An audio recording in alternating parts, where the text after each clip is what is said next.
So the role of technology in streamlining customer services is quite important, but there are other things that can be done aside from technology. So Martin, what can be done without technology? What can banks do to help their customer service?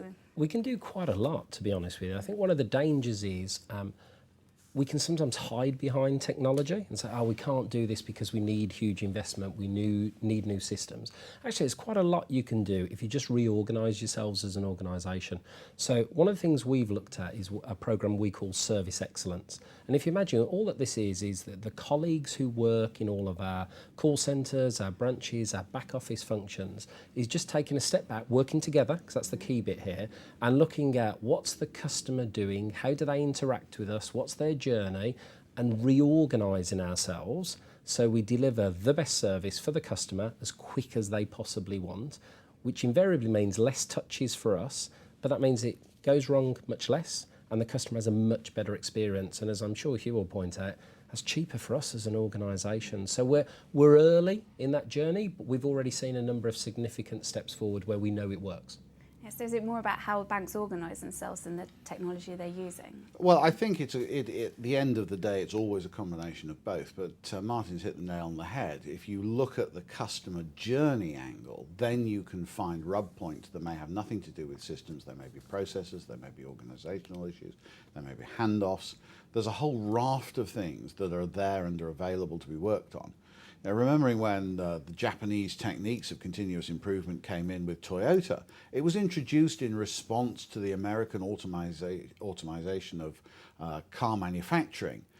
And the Japanese had no money for automation, so they had to find non-automated ways of improving service. And that's very much what people pick up on today. It's in the way that all of us look at improving operations, and banks can do a lot in that area.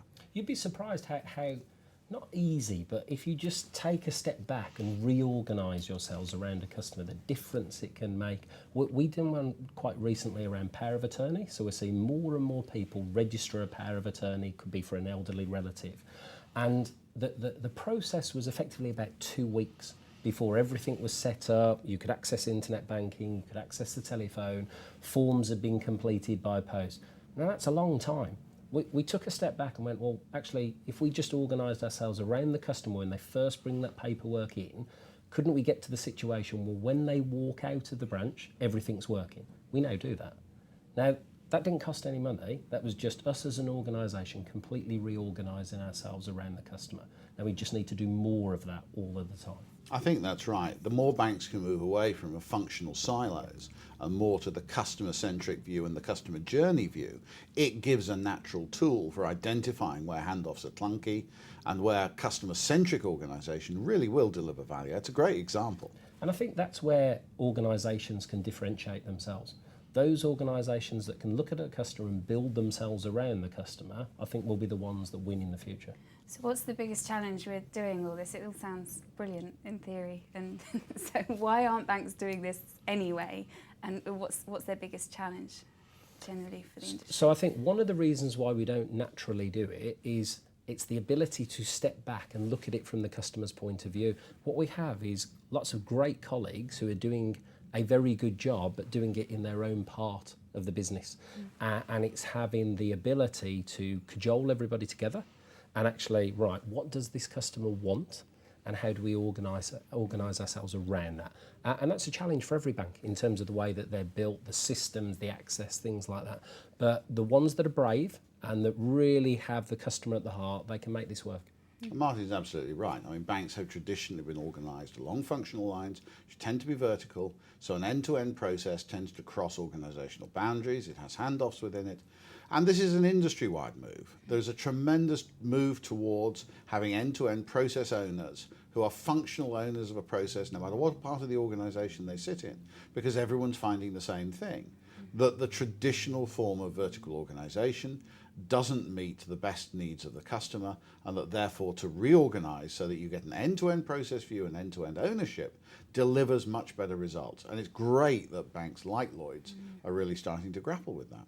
So does this require at the board level, even higher up the organisation, it really requires some impetus from the board level to make this happen? It's got to come from the top. It's got to come from the top down. So you've got to have, our CEO is passionate about customers.